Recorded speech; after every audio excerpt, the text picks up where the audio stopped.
गौतम बुद्ध की शिक्षाएं हमें जीवन के हर पहलू में संतुलन बनाए रखने का महत्व बताती हैं, जो इस बात पर प्रकाश डालती है कि दूसरों के प्रति अत्यधिक दयालु होना कैसे नकारात्मक परिणाम ला सकता है।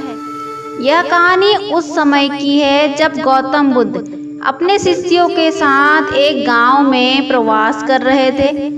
वहां गांव के लोग बुद्ध की शिक्षाओं से प्रभावित होकर उन्हें और उनके शिष्यों को अपने घर में आमंत्रित करते और भोजन करवाते थे। गांव में एक धनी व्यापारी था जिसका नाम अनुराग था। अनुराग बुद्ध के प्रति बहुत श्रद्धा रखता था और उसने बुद्ध और उनके शिष्यों के लिए एक बड़े भोज का आयोजन किया। उसने इस गांव के सभी प्रमुख लोगों को भी आमंत्रित किया। भोज के दौरान बुद्ध ने देखा कि उनके एक शिष्य जिसका नाम आनंद था अत्यधिक भोजन कर रहा था और बाकी शिष्यों के हिस्से का भी खा रहा था। भोजन के समाप्त होने के बाद बुद्ध ने आनंद को बुलाया और उससे कहा, आनंद, तुम्हें भोजन में संतुलन रखना चाहिए। अत्यधिक भोजन से न केवल तुम्हारे स्वास्थ्य पर बुरा प्रभाव पड़ेगा बल्कि यह बाकी शिष्यों के लिए भी अनुचित है। आनंद ने उत्तर दिया, भगवान, मैं बहुत भूखा था और मुझे लगा कि मैं जितना खा सकता हूँ खा लूँ। बुद्ध ने उसे एक कहानी सुनाई। एक बार की बात है, एक छोटे से गांव में एक किसान रहता था। उसके पास एक गाय थी जो बहुत अधिक दूध देती थी। किसान ने सोचा कि यदि वह गाय को अत्यधिक चारा देगा तो वह और अधिक दूध देगी। इस लालच में उसने गाय को आवश्यकता से अधिक चारा देना शुरू कर दिया। गाय ने प्रारंभ में अधिक दूध दिया, लेकिन कुछ ही दिनों में वह बीमार हो गई और दूध देना बंद कर दिया। किसान की लालच और अत्यधिक दया ने उसकी गाय की हालत खराब कर दी और उसका दूध का स्रोत भी समाप्त हो गया। बुद्ध ने आनंद से कहा, इस कहानी से हमें यह सीख मिलती है कि अत्यधिक दया या अत्यधिक कोई भी कार्य हानिकारक हो सकता है। हमें सभी चीजों में संतुलन बनाए रखना चाहिए।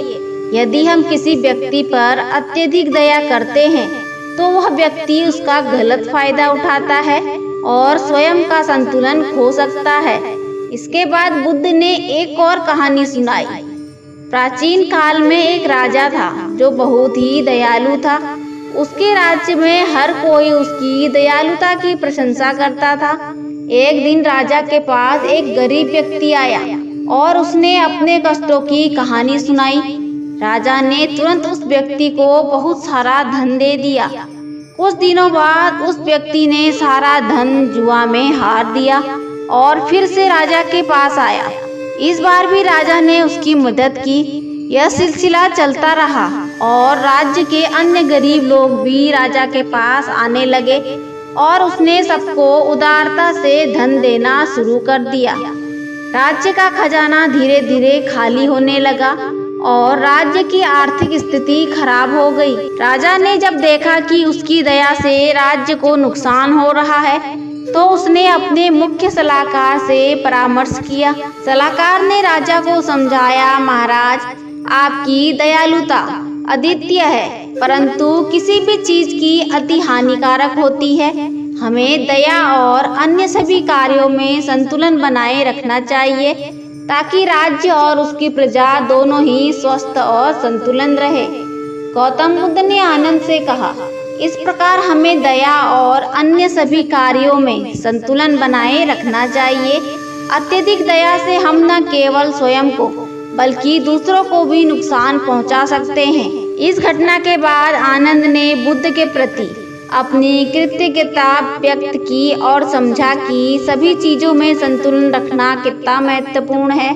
उसने अपने जीवन में संतुलन बनाए रखने का संकल्प लिया और बुद्ध की शिक्षाओं का पालन करते हुए एक संतुलित और अनुशासित जीवन जीने लगा।